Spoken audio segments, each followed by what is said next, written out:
자, 하나님께서 죄인을 선택하시고 부르셔서 오늘 이곳에 있게 하신 이유가 뭘까? 왜 우리를 부르고 우리를 선택했을까? 그 궁극적인 이유, 그 목적은 단 하나, 우리를 구원하기 위함이다 하는 거였습니다. 하지만 죄인에게 약속한 이 구원은 이미 우리에게 약속은 되어진 것은 분명한 사실이지만 아직 완성되지는 않았다 했습니다. 그래서 구원을 약속받은 오늘 우리는 하나님의 자녀로서 하나님과 함께 선을 구하고 구원을 향한 거룩한 변화가 매일매일 우리 안에 일어나야 한다 했습니다. 그것이 성장, 성숙을 향해서 매일매일 거듭해 가야 한다. 하지만 우리는 연약하겠나 했지요. 그런 결단이 없어서 변화가 일어나는 것이 아니지요. 날마다 마음도 먹고 계획도 세우고 기도도 하고 예배도 함께 하며 늘 그런 마음의 결단을 하지만 어김없이 우리에게 찾아오는 것이 무너짐이지요. 그것을 우리는 성경은 바울이 우리에게 연약함이라 했습니다. 그런데 그 연약함을 우리가 회복할 수 있고 그 연약함을 강하게 만들 수 있는 것은 우리의 의지나 우리의 노력도 중요하겠지만 그러나 우리를 너무 잘 아시는 성령 하나님께서 우리를 붙잡아 주실 때 우리는 새로운 변화를 거듭해 갈 수 있다라고 했습니다. 그러니 우리는 더욱 성령의 하나님의 의지하고 그분께 구함을 통해 우리가 날마다 그 변화를 향해 달려가야 한다 했습니다. 그래서 그런 오늘 우리를 향해서 지금도 성령님은 우리에게 기도하고 계시고 또 우리를 위해서 단식하며 우리를 돕고 계신다라고 우리 지난 시간 함께 나누었습니다. 오늘 한인사님 기도하는 모든 내용들이 한 2, 3주 정도 우리 말씀을 나누었던 걸 쫙 요약해서 기도하신 것 같아 그랬습니다. 우리의 삶이 그렇게 말씀 안에 거듭되어지고 말씀으로 비춰지고 말씀으로 조명되어지는 삶이 되어질 때 우리는 하나님이 원하시는 삶을 살아갈 수가 있습니다. 신앙생활에 있어서 이런 우리가 성장과 성숙의 변화가 일어나야 한다고 했는데 우리가 그런 변화와 그런 거룩한 생활을 위한 이런 결단들을 한다는 것은 그만큼 하나님의 뜻에 순종하는 믿음의 삶을 살고자 한다는 것을 반증하는 것입니다. 내가 알고 내가 느끼고 내가 뭔가 하나님 앞에 그렇게 해야 되겠다고 하는 결단이 있으면 당연히 행동으로 나타나게 되는 거죠. 그런데 그 행동이 무엇이겠습니까? 그 행동은 내 생각이 어떠한지 내 마음이 어떠한지를 보여주는 것입니다. 그래서 변화라고 하는 것은 단순히 내가 그렇게 변화되어야 되겠다라고 하는 그런 나의 의지나 생각이 아니라 이건 하나님의 뜻입니다. 하나님이 원하시는 것입니다. 변화는 믿음의 분량을 키워가는 영적인 작업입니다. 예수님을 닮고자 하는 영적인 개혁입니다. 이게 변화예요. 하지만 우리에게는 그럴 만한 능력이 있다? 없다? 없다. 그럴 만한 의지가 없다. 생각은 마음은 있지만 그럴 만한 능력이 우리에게 없다. 그래서 누가 필요하다 했습니까? 성령님이 필요하다 했습니다. 그래서 변화를 위해 노력하고 있다라고 하는 것은 내 생각하는 것이 내가 살아가는 모든 삶이 성령에 의해서 살아가고 있다라고 하는 것을 보여주는 증거가 되는 것입니다. 이러한 증거가 어떻게 나타납니까? 가장 먼저는 신앙 공동체, 이 공동체 안에서 일어납니다. 저는 세상에 살든 교회 안에 있든 저는 어디서 살든 저는 하나님의 믿음으로 살아갑니다. 물론 당연히 그렇게 살아가는 게 마땅하죠. 그러나 내가 영적으로 삶을 살아가겠다, 내가 하나님의 믿음 안에 살아가겠다, 하나님의 이끄심을 따라 살아가겠다라고 하는 그 결단이 가장 먼저 어디서 일어나야 되냐면 하나님의 공동체, 신앙 공동체 안에서 일어나야 합니다. 이 신앙 공동체 안에서 그게 일어나지 않으면 우리의 삶으로 나아갈 수가 없어요. 그러니 내 신앙의 결단은 1차적으로는 신앙 공동체 안에서 이것이 나의 삶으로 이어지게 되는 것입니다. 이러한 삶을 갈망하는 사람이라고 한다면은 하나님의 영적인 양식의 이 공급처인 이 신앙 공동체, 이 하나님의 공동체를 가까이 할 수밖에 없습니다. 그리고 영의 양식을 먹는 일에 열심을 가지게 될 것입니다. 항상 하나님과 동행하고 싶어 해서 깨어있는 그런 생활을 하게 되는 것입니다. 그런데 이러한 영적인 생활이 내가 원하고 내가 바라기 때문이다? 아니라는 겁니다. 누가? 하나님께서 더 원하신다는 겁니다. 그것이 하나님의 뜻이라는 거죠. 겉으로 우리에게 원하시는 삶이 영적인 삶이라는 겁니다. 자, 그러면 저를 한번 볼까요? 밑에 봐봐야 아무것도 없어요. 그저께 우리 집사님들이 깨끗이 청소해놨기 때문에 10원 한 장 안 보이니까 다 저를 보시면 좋겠어요. 저를 똑바로 제 못생겼는지 잘생겼는지 보시면 좋을 것 같아요. 그죠? 오늘 좀 멋있게 보이나요? 오늘 제가 좀 멋있게 보이나요? 보기가 민망합니까? 네. 우리가 대화도 이렇게 쳐다보면서 이렇게 얼굴을 보면서 대화를 해야 또 대화가 되잖아요. 네. 하나님 말씀도 마찬가지입니다. 저를 보셔야 돼. 맨날 뭐 해봐야. 네. 그렇죠? 저를 보셔야 돼. 못생겨도 그냥 봐주세요. 자, 영적인 생활을 원하는 그리스도인이라면 반드시 물음을 던집니다. 그 물음이 뭘까요? 하나님의 뜻인가라는 거예요. 무엇이 하나님의 뜻인가? 우리 지난 시간에 세 가지를 여러분이 말씀을 드렸습니다. 무엇이 하나님의 뜻인가라는 거예요. 하나님의 뜻을 안다는 것은 쉬운 건가요? 어려운 건가요? 또 시킬까봐도 눈을 싹 피워야 됩니다. 또 내가 질문할까봐. 하나님의 뜻을 안다는 건 쉬운가요? 어려운 건가요? 쉬운다 생각하시는 분도 계실 거고 어렵다라고 생각하시는 분도 계시겠지요. 그러나 성경에서 가르쳐주는 하나님의 뜻을 아는 방법은 결코 어렵지 않습니다. 다시 한번 생각해 볼까요? 하나님의 뜻을 안다는 것은 내가 하고자 하는 것이 하나님도 선하게 여길만 한가? 질문하면 되는 거예요. 내가 지금 이걸 뭔가를 하고 싶어요. 그러면 이걸 하고 싶은 게 하나님도 선하게 여길만 한가? 하는 거예요. 그리고 이것이, 내가 하고 싶은 이것이 나의 영적인 성장과 성숙을 통해서 예수를 닮아가는데 유익한가? 아니면 그게 유익하지 못하는가? 내가 지금 하려고 하는 것이 내 영적인 삶에 유익한가? 그리고 하나님께서 의롭게 하시는, 죄인을 의롭게 하시는 이 은혜에 혹 내가 흠을 내는 것은 아닌가? 만약에 흠집을 내는 것이 아니라면 분명히 이것은 선하고 하나님이 원하시는 뜻이겠지만, 그러나 이거 흠집을 내는 것이고 이거 하나님 보시기에 선하지 않다고 생각되어지고 내 영적인 삶을 살아가면서 유익되지 않는 거라 한다면 그것은 결코 하나님의 뜻이 아니라는 겁니다.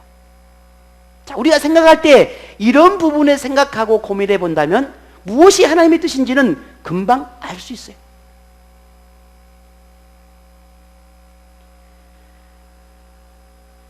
자, 그러면 만약 지금 여러분이 어떠한 일에 하나님의 뜻을 알고 싶어서 고민하고 있다면, 자, 이 세 가지 질문 던져보시면 답 나왔지요. 자, 여러분이 하고 싶은 거 하나님의 뜻이라고 생각을 합니까? 하나님의 뜻이 아니라고 생각하십니까?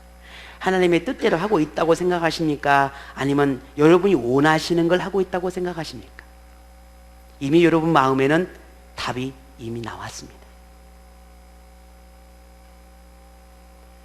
그래서 하나님의 뜻이라고 하는 것을 붙잡고 살아가는 사람이라면 항상 고민을 하는 것입니다. 이와 같은 고민을. 우리 그리스도인에게 삶이라고 하는 것은 결코 세상과 같지 않습니다. 세상과 다릅니다. 아니, 달라야 합니다. 왜냐하면 우리의 삶의 기준은 하나님의 뜻이기 때문입니다. 오직 모든 선택의 기준, 모든 삶의 기준은 우리 그리스도인들은 하나님의 뜻이 성경에 있어요. 옳으냐 그르냐 그 모든 기준도, 선이냐 악이냐 기준도, 내 것이냐 아니냐 기준도 하나님의 뜻에 있습니다. 하지만 세상은 내가 기준이 돼요. 내가 원하냐, 내가 하고 싶으냐, 내게 유익이 되냐, 내가 좋으냐, 그러면 하는 거예요. 그러나 우리는 달라요. 그래서 세상 속에 살면서도 세상과 다른 영적인 삶을 고집하며 그렇게 살다 보니 우리에게는 어려움이 있어요. 마음에 고민이 생기게 되는 것입니다. 그래서 지난 시간에 바울이 뭐라고 말했습니까? 지난 8장 17절에서 18절에 보니까 하나님께 택하시어 부른 모든 하나님의 자녀들에게는 뭐가 따라온다고요? 고난이 따라와요. 고난이 있을 수밖에 없어요. 하나님의 영광을 바라는 것만큼 고난도 감당해야 돼요. 하지만 그 고난을 잘 감당하는 사람에게는 하나님의 영광을 반드시 그들에게 허락하시겠다라고 약속했다는 겁니다. 죄인인 우리를 구원하시기 위한 예수 그리스도가 십자가의 고난을 기꺼이 당하셨습니다. 그게 고난임을 알매도 불구하고 기꺼이 감당하셨어요. 그리고 그것이 얼마나 고통스러운지 아는 하나님은 기꺼이 예수님을 그 십자가에 못 박아 죽였습니다. 그게 얼마나 힘든 걸 알고 계심에도 기꺼이 그리 하셨습니다. 이런 하나님의 은혜를 우리가 알고 있다면, 이런 하나님의 마음을 우리가 알고 있다면 하나님과 멀어지게 하는 세상의 편리함이나 즐거움이나 안락함을 쫓아 살아가고자 하는 이 육신에 지지 않아야 한다는 것이 오늘 하나님의 말씀의 가르침 아닙니까? 왜냐하면 우리는 하나님의 자녀니까요. 우리는 세상에 소망을 두는 사람이 아니라 하나님께 소망을 두고 살아가는 사람이니까요. 오늘 우리는 예수님을 통해서 생명을 부여받은 사람이니까요. 그래서 우리 그리스도인들은 바라보는 것이 달라요. 우리가 바라보는 것이 무엇입니까? 고린도후서 4장 18절에 우리가 주목하는 것은 그렇게 시작합니다. 우리가 주목하는 것은 보이는 것이 아니요 보이지 않는 것이니 보이는 것은 잠깐이요 보이지 않는 것은 영원함이라 했습니다. 이것을 우리가 바라보고 살아요. 그 영원한 것을. 이게 우리가 살아가는 세상과 달리 살아가야 하는 이유입니다. 구별된 삶을 살아가야 하는 이유입니다. 그리스도인들 중에는 자신이 세상의 즐거움도 포기하고 영적인 생활을 위해 노력하며 하나님의 뜻에 순종하며 살아가고자 할 때 그런 자신을 위해서 하나님은 뭐 하고 계십니까? 라고 생각하고 의문을 가진 사람들이 있습니다. 내가 이렇게 힘들고 내가 이렇게 하나님 말씀대로 살려고 노력하고 이렇게 하는데 어김없이 내게 찾아오는 많은 어려움이 있는데 그럴 때 하나님 뭐 하고 계시는 겁니까? 하나님 정말 나를 알고 계시는 겁니까? 나를 보고 계시는 것입니까? 내 심정이 어떠한지 하나님 알고 계십니까? 라고 의문을 갖고 질문을 하죠. 아마 우리 중에 이런 고민 한 번쯤 안 해보신 분 아무도 안 계실 거예요. 다 이런 고민 한 번쯤 해보셨습니다. 이런 질문 속에서는 우리가 얼마만큼 하나님 앞에 헌신의 삶을 살고 수고하고 믿음으로 살고자 하는 그 몸부림이 거기 안에 있다라고 저는 그리 보아집니다.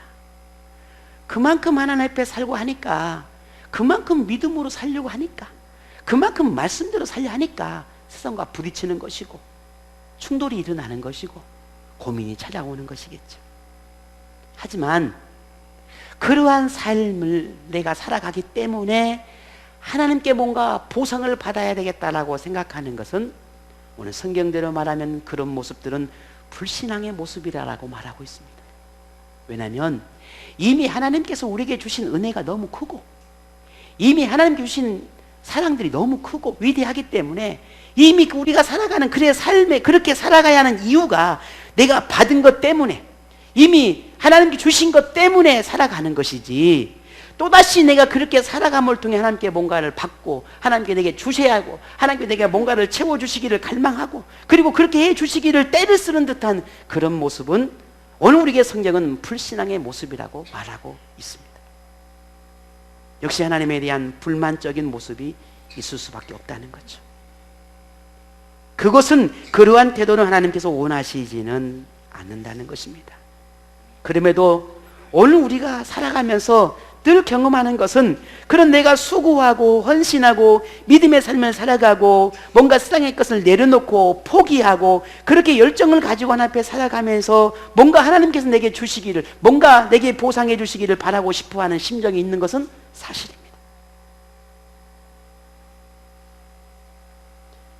자, 그렇다면 한번 고민해 보십시다. 그런 마음, 그런 생각, 그렇게 믿음 안에서 그렇게 몸부림칠 때 하나님은 도대체 뭐 하고 계시는 걸까요? 하나님은 뭐 하고 계시는 겁니까? 나를 보지 않고 계시는 건가? 나를 모른 척하고 계시는 건가? 나를 외면하고 계시는 건가? 도대체 하나님은 그러한 때 뭐 하고 계시는 걸까? 오늘 본문에 그 답을 가르쳐 주고 계십니다. 우리에게 약속한 구원, 우리를 영화롭게 하겠다라고 한 그 약속을 지키기 위해서 하나님은 일하고 계시다는 겁니다. 무슨 일을, 어떻게? 하나님은 오늘 우리를 부르셔서 우리가 영화로운 단계에 이르기까지 책임지시는 하나님이라는 걸 오늘 바울이 말합니다. 어떻게? 31절 볼까요? 한번 다 같이 읽어보겠습니다. 시작.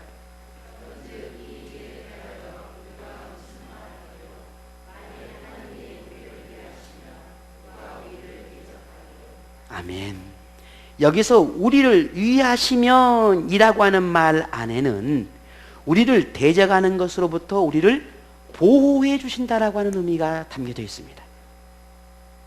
그렇게 우리가 힘들어서 세상과 맞서 싸워서 하나님과 반대되는 대적하는 것과 맞서 싸울 때 하나님은 뭐 하고 계시는가? 우리를 보호하고 계시다는 겁니다. 우리를 보호하고 계시다는 것. 우리가 시험을 만났을 때, 유혹이 찾아올 때, 연약함에 힘들어할 때 하나님은 뭐 하고 계신다고요? 우리를 보호하고 계신다. 하나님은 우리의 보호자다라고 바울은 말하고 있습니다. 우리 어린아이들을 이렇게 병원에 데리고 가거나 그러면 엄마 아빠를 뭐라고 불러요? 신이사님? 보호자라 부르잖아요. 유약하니까, 연약하니까 보호자가 필요해. 우리의 삶이 내가 강한 것 같고, 내 의지가 강한 것 같고, 내가 맘만 먹으면 뭔가 다 할 것 같고, 내가 똑똑하고 내가 지혜롭고 내가 뭔가 많은 걸 알고 있으니까 대단히 뭔가 잘할 것 같지만 아무것도 하나님이 도우지 않으면, 하나님이 간섭하지 않으면, 하나님의 보호가 없이는 아무것도 할 수 없어요. 그게 오늘 우리의 모습입니다. 그래서 하나님은 뭐 하고 계신다고요? 우리를 보호하고 계시는 겁니다. 하나님께서 이미 우리를 구원하시고자 작정하시고 아들 예수 그리스도를 우리에게 보내셨고 죽게 하셨습니다. 그런데 그런 하나님께서 우리를 위해서 무엇을 못하겠습니까? 이미 아들 예수를 죽이기까지 했는데 우리를 위해서 무엇을 못하겠냐고요. 하나님의 자녀가 의를 위해서 살고 하나님의 뜻을 따라 세상과 구별된 삶을 살고자 그토록 하는데, 살아가는데 하나님께서 그대로 두고만 보시고 계시겠냐는 거죠. 아니라는 겁니다. 이런 하나님을 시편 기자는 이렇게 고백을 해놨습니다. 118편 6절에 보면 여호와는 내 편이시라. 하나님은 누구 편이라고요? 하나님 누구 편이시라고요? 지비 편이에요? 네, 우리 전라도 말로요, 그죠? 지비 편이? 소연 씨, 하나님이 누구 편이라고요? 제 편은 아니에요? 소연 씨 편만 돼요? 아니에요? 네. 하나님은 여호와는 내 편이라 내가 두려워하지 아니하리니, 내가 두려워하지 아니하리니 사람이 내게 어찌할까? 하나님이 내 편이시다. 내가 결코 두려워할 이유가 없다. 세상이, 사람이 아니면 환경이 그 무엇이 되었든지 간에 그것들이 나에게 뭘 어떻게 하겠는가? 하나님이 누구 편인데? 내 편이신데. 오늘 이렇게 고백하고 있습니다. 하나님은 악의 편도 아니라 의로운 자의 편이요 자녀인 오늘 우리의 편이시다라고 고백합니다. 세상과 다른 삶을 살아야 하는 우리에게는 당장은 조금 불편합니다. 많은 것을 고민하게 하니 불편하지요. 생활에 불편함이 참 많습니다. 하지만 그 불편하면 죄인을 구원하신 하나님의 은혜에 대한 우리의 작은 믿음의 행위에 불과한 것입니다. 그 불편함마저도 우리가 감당하지 못하겠다면 어떻게 위대한 하나님의 구원하심을 내가 다 얻을 수 있겠냐는 거예요. 근데 이 불편함이 싫다면, 이 작은 잠시 잠깐에 가져야 할 이 불편함이 힘들다면 예수 그리스도의 십자가의 그 은혜를 어떻게 우리가 이해한다 할 수 있겠냐는 겁니다. 우리 엄마 아빠들이 그렇게 이야기를 합니다. 니도 커봐라. 니도 엄마가 돼봐라. 니도 아빠가 돼봐라. 그런 말들을 참 많이 합니다. 엄마가 돼서 아빠가 돼서 부모라고 하는 입장이 되어서 그렇게 아이들을 나를 향해서 훈계하고 뭔가 잔소리를 하는 그 모습들이 이해할 수가 없었죠. 그러나 막상 우리가 부모가 되니 우리가 부모가 나에게 했던 것 같이 똑같이 하고 있는 겁니다. 왜 그럴까요? 그것이 옳은 것입니다. 그게 부모의 사랑이죠. 나도 그리 받았고 나도 그 사랑을 베풀고 있는 것입니다. 왜? 내가 사랑하는 자식들이니까요. 하나님께서 우리에게 보여주시는 그 위대한 사랑 앞에 내가 할 수 있는 작은 것, 그것은 지극히 작은 것에 불과합니다. 그 믿음의 행위, 그 작은 것 하나 우리가 힘들어하고 그것도 버거워하고 그것도 못하겠다, 그것도 힘들다고 자꾸만 때를 쓰고 힘들다면 그 사랑의 위대함을 어떻게 우리가 말할 수 있겠냐는 겁니다.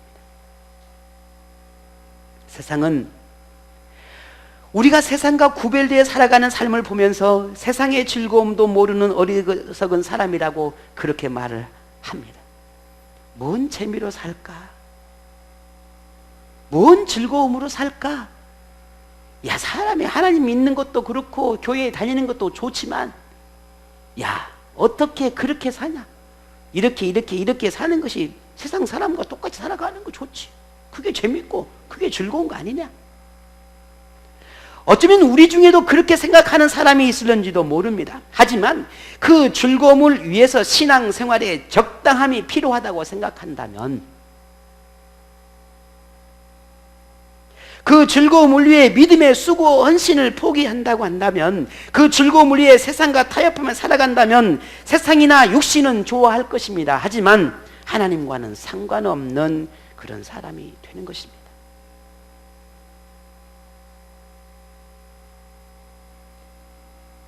그러나 하나님의 보호를 믿으며 그 품에 거하는 사람, 하나님의 은혜와 귀함을 알고 더욱 믿음으로 세상을 아름답게 살아가는 사람, 하나님 안에서 인생의 즐거움을 배우고 행복을 누리며 살아가는 사람, 비록 선과 악을 싸우면서 실패하고 넘어져도 예수님을 의지하며 다시 일어나는 사람, 세상과 더불어 살면서도 세상에 동요되지 않는 사람,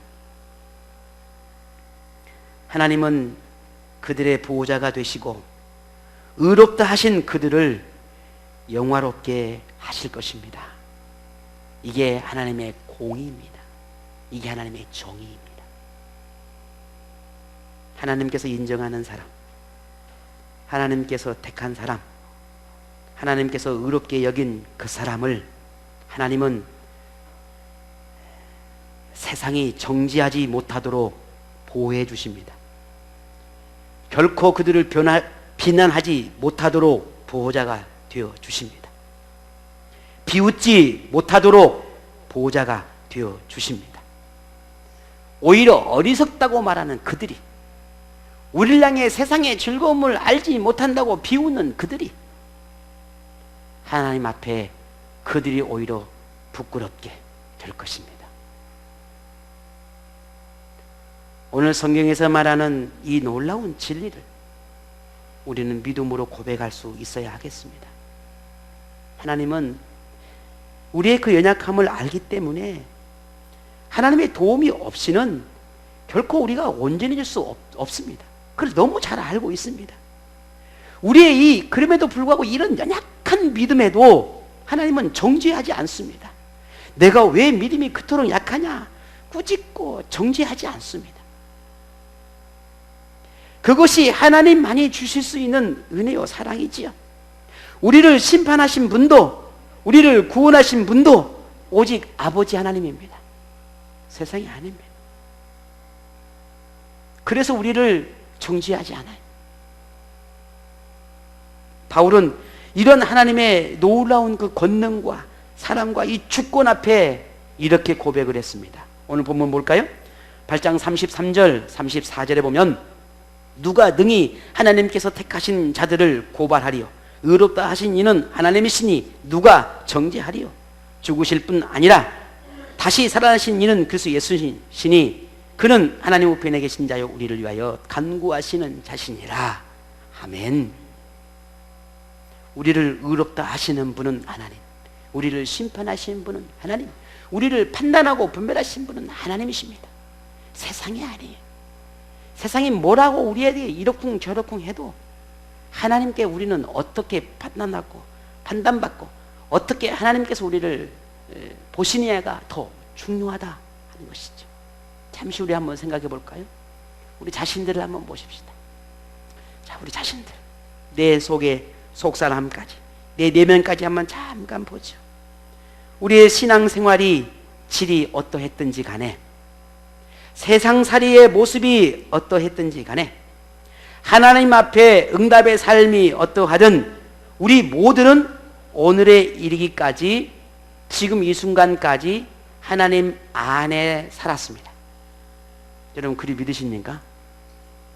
여러분 하나님 밖에 사셨어요? 내 한 주간의 지난주의 삶을 보니 아무리 생각해도 세상에 짝하고 살고 그래서 그리 생각이 되십니까? 아닙니다. 우리는 설령 우리의 삶이 그래했다 할지라도 하나님을 우리를 하나님 품 안에서 벗어나지 않게 하셨어요. 자, 그러면 왜 하나님은 우리를 그 품에서 벗어나지 않도록 하셨을까? 어쩌면 하나님 앞에 하나님이 우리를 하나님이 품고 계실 때에 우리가 하나님을 막 찔레대는 가시가 되었는지도 몰라요.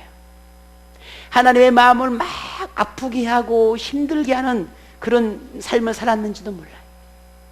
그럼에도 불구하고 하나님은 품에서 우리를 내치지 않았어요. 그 이유가 뭐겠냐는 말이죠. 그 이유가 뭐겠냐는 거죠. 오늘 여러분 중에는 신앙의 위기나 갈등이나 회의 등을 경험한 사람도 있을 것이고 심지어 하나님을 잠시 떠날까? 라고 생각하는 분도 있었는지도 모릅니다. 아니면 겨우 그저 하나님은 옷자락 끝자락 하나만 딱 달랑 붙잡고 겨우 살아가고 있는 모습이 또 우리에게 있는지도 모릅니다. 그런데 자신의 그런 상태가 어떠하든지 간에 우리의 모습이 어떠하든지 간에 그럼에도 불구하고 오늘 우리가 하나님 안에 있다는 겁니다. 그 이유가 뭐냐는 거예요. 그 이유가 왜 하나님은 우리를 그렇게 품에 안고 계시냐는 겁니다. 그 이유가 뭐라고 생각하십니까? 우리가 하나님을 그렇게도 붙잡고 싶어서 그냥 있으니까 하나님이 짠해서 우리를 붙잡고 있는 걸까요? 하나님이 내가 그냥 그렇게라도 하나님 붙잡아주지 않으면 안 되니까 그래서 하나님이 우리를 포기하지 않는 것입니까? 아닙니다. 오늘 바울은 이렇게 말합니다. 그게 아니라 이것 때문이야. 어떻게? 37절 보고 갑시다. 다 같이 한번 읽어볼까요? 시작.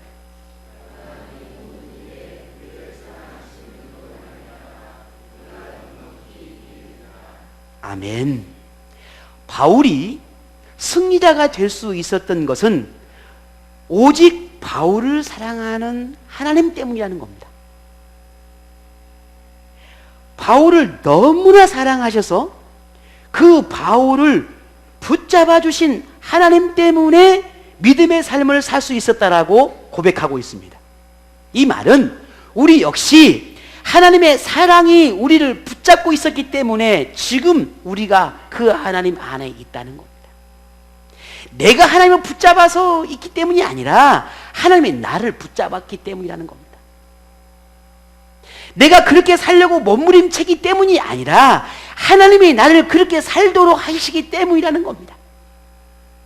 그래서 지금 오늘 우리가 여기에 있다는 겁니다. 그래서 우리가 하나님 안에서 떠날 수가 없는 거라는 겁니다.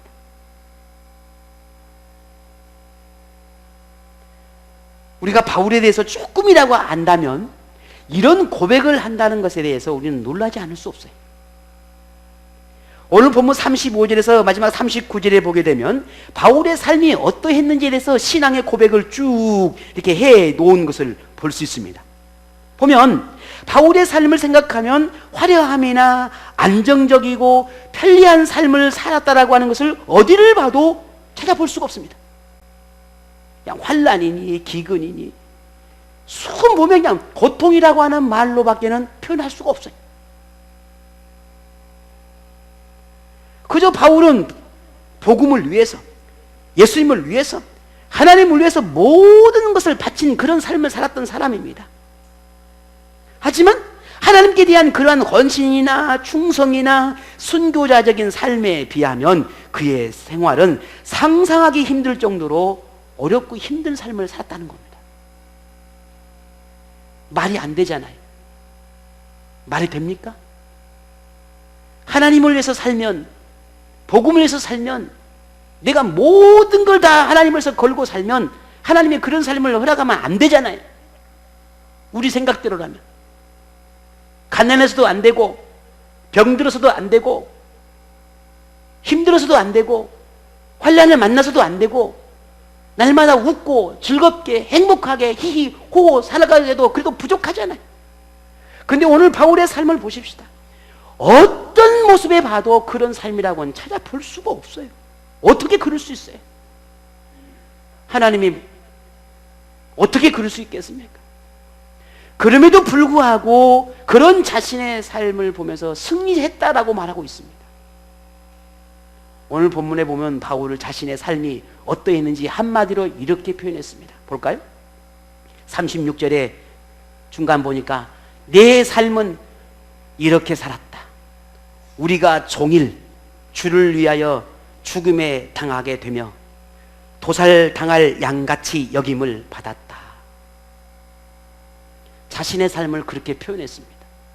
마치 도살장의 짐승처럼 취급받는 그런 삶을 살았다는 겁니다. 여러분 이해가 되십니까? 저는 참 행복한 사람입니다.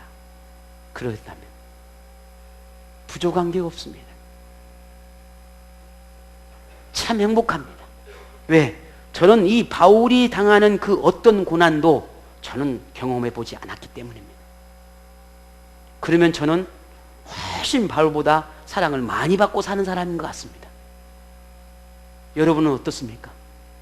혹시 하나님 안에 사는 이라고, 복음 때문에 산다고, 예수 때문에 산다고 바울처럼 이렇게 험난한 인생, 마치 도살장에서 죽음을 앞둔 그런 짐승처럼 취급받는 그런 삶을 여러분 살고 계십니까? 단 한 분도 계시지 않습니다. 단 한 분도 없습니다. 바울은 고백합니다. 나는 승리자다. 나는 인생의 승리자다. 나를 사랑하시는 하나님으로 말미암아 나는 인생에 승리했다. 바울을 사로잡고 있는 경제적인 문제, 사회적인 문제, 문화적인 문제, 정치적인 문제, 종교적인 문제, 이념적인 문제, 숱하게 그 문제를 부딪히며 살았습니다. 그뿐입니까? 아닙니다. 자신의 육체적인 문제, 수많은 시험과 유혹과 위험 속에 살았던 바울이었습니다. 그럼에도 불구하고 그는 꺾이지 않았습니다. 단 한순간도 무너지지 않았습니다. 그리고 그는 고백합니다. 나는 승리자다. 하나님이 나를 사랑했기 때문에, 하나님의 그 사랑이 나를 붙잡았기 때문에 나는 승리자다. 만일 우리가 바울이 경험한 그런 상황에 있다면 우리는 어떤 삶을 살고 있을까? 제가 먼저 고백하죠. 저는 상상이 안 됩니다. 저도 바울처럼 살고 있을까? 뭐라고 말씀드릴 수 없습니다. 자신이 없습니다. 그냥 제 마음의 작은 음성은 바울처럼 살고 싶긴 합니다. 그러나 정말 그렇게 살 수 있을까?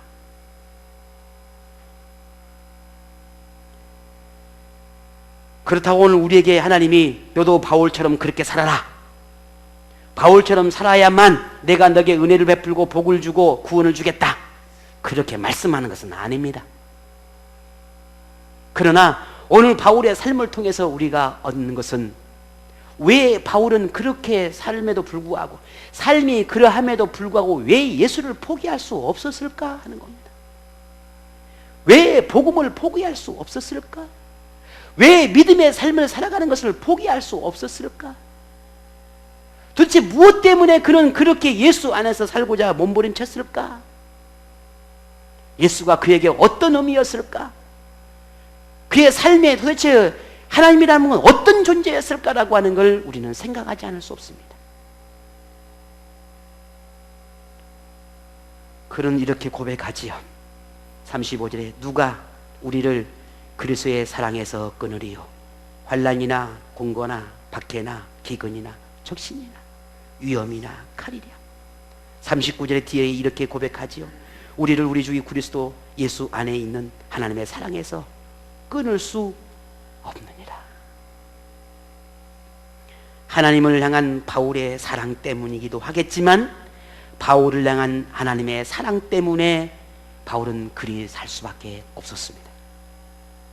바울이 하나님을 붙잡는 삶이기도 그러기 하기도 하겠지만, 그러나 하나님께서 바울을 붙잡아 주셨기 때문이라는 겁니다.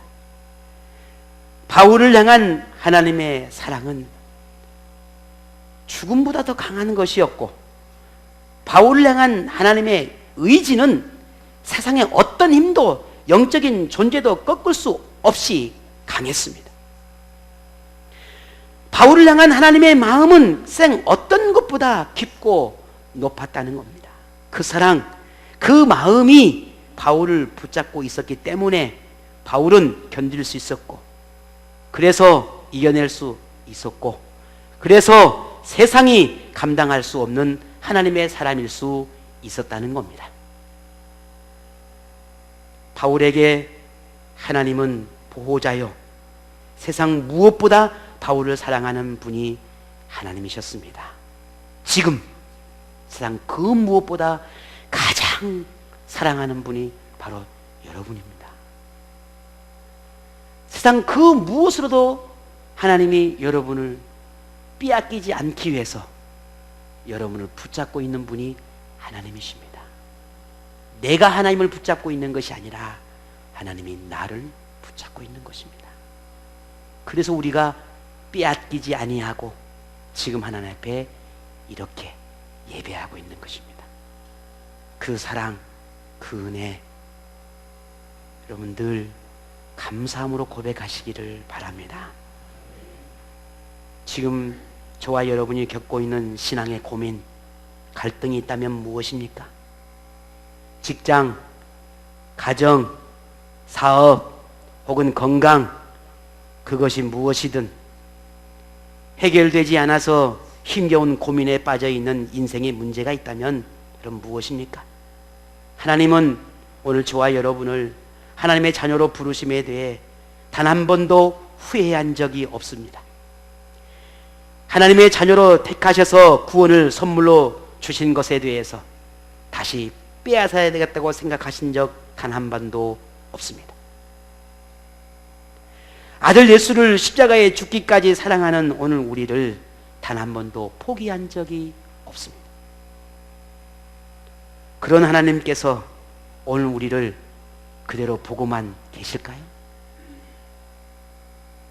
여러분의 자녀가 힘들고 어려워하는데 여러분 그대로 보고만 계시겠습니까?